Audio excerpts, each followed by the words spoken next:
Hello बच्चों, कैसे हैं आप सब? आशा करती हूँ कि आप सब बिल्कुल ठीक होंगे। तो बच्चों, आज हम एक नई तरह की कहानी पढ़ेंगे, ठीक है? आप भगवान कृष्ण को तो जानते ही होंगे। अ, उनके वो बहुत ही श्रेष्ठ भगवान हैं, ठीक है? वो विष्णु के अवतार थे और कृष्ण जी के कई सारे भक्त थे जिन्होंने कृष्ण जी की भक्ति की और इसी से वो प्रसिद्ध हो गए, ठीक है? उन्हें कृष्ण जी की भक्ति के लिए जाना जाता है, ठीक है? वैसे ही एक भक्त थे हमारे सूरदास, ठीक है? वो लेखक थे, ठीक है? और ये कहानी उसी के बारे में है, तो जानते हैं। During Akbar's reign, a great saint was born. His name was Surdas. He was born blind, and because of that, he was neglected by everyone during his childhood. One day, while Surdas was sitting in front of porch of his house, a group of singers passed by his house singing praise of Lord Krishna. Surdas was moved by the music and joy he felt at that time. So he decided that he will learn to sing. No one in his home liked him and took him as a burden, due to which one day Surdas left his home all alone by himself. तो एक बारी क्या होता है, जब अकबर जो राजा थे उनके समय में एक संत का जन्म हुआ था, यानी सूरदास का जन्म हुआ था। वो कृष्ण भक्त थे, लेकिन जब उनका जन्म हुआ तो वे जन्म से ही अंधे थे। वो अंधे थे, इसीलिए उन्हें कभी मान सम्मान नहीं मिला था। बचपन से लोग उसके जो घर वाले थे उन्हें बोझ समझते थे, ठीक है? तो एक दिन क्या हुआ कि सूरदास अपने घर के बाहर यूं ही बैठे हुए थे, तो कुछ सिंगर्स का जो ग्रुप होता है ना, वो पास से गुजर रहा था और वो लोग जो है कि भगवान कृष्ण की भक्ति कर रहे थे, उनका गुणगान कर रहे थे, गाना गा रहे थे। जो भजन था वो कृष्ण जी का था, ठीक है? तो वो गाते हुए गुजर रहे थे उसके घर के पास से। तो उस म्यूजिक को सुन के सूरदास को बहुत ही अलग लगा। ऐसा लगा कि जैसे कुछ तो बहुत ही दिव्य है इसमें, यानी कि कुछ तो बहुत ही अलग है इसमें, जो एक अलग तरह की शांति देती है, ठीक है? तो एक दिन क्या हुआ कि सूरदास ने अपना घर छोड़ दिया और उसने ये सोचा कि वो जो है ना गाना गाना सीखेगा, ठीक है? भजन करना सीखेगा, इसलिए उसने अपने घर को छोड़ दिया। आगे देखते हैं। Surdas would wander singing Lord Krishna's praise.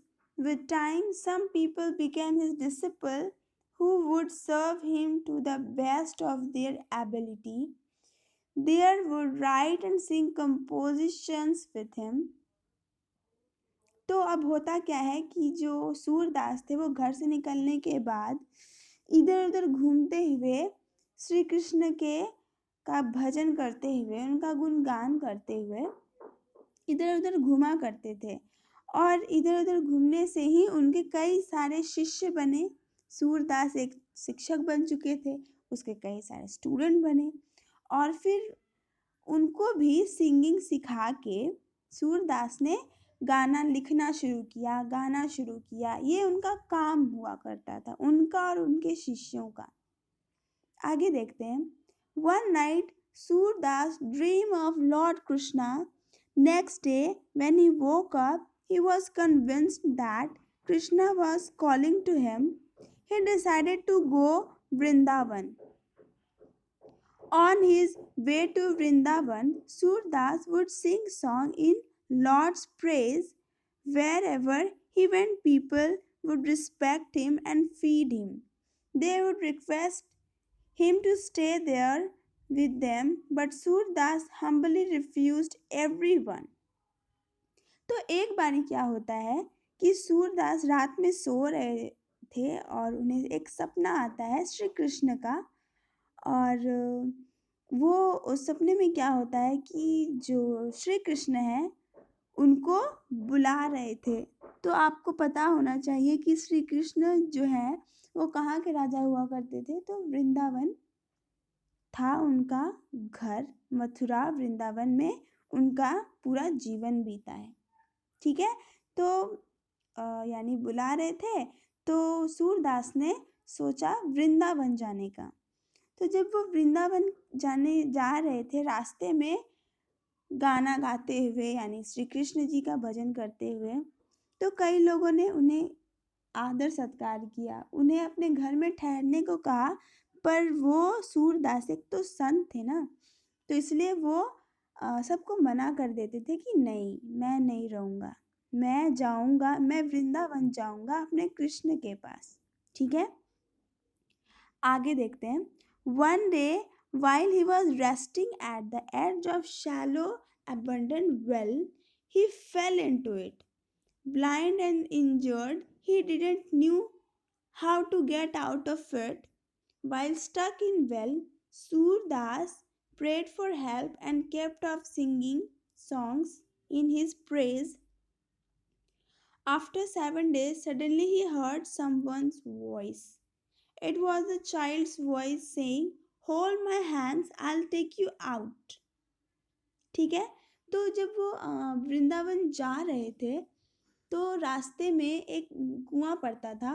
वहीं पे वो जो है एकदम गहरा सा कुआं, वहाँ पे जो है सूरदास आराम कर रहे थे। तभी क्या होता है, वो उस कुएं में गिर जाते हैं। क्योंकि मैंने आपको बताया कि वो जन्म से ही अंधे थे, तो वो अंधे थे इसलिए शायद वो गिर गए और उन्हें काफ़ी चोट लगी और वो सोचने लगे कि अब हम इससे बाहर कैसे निकलें।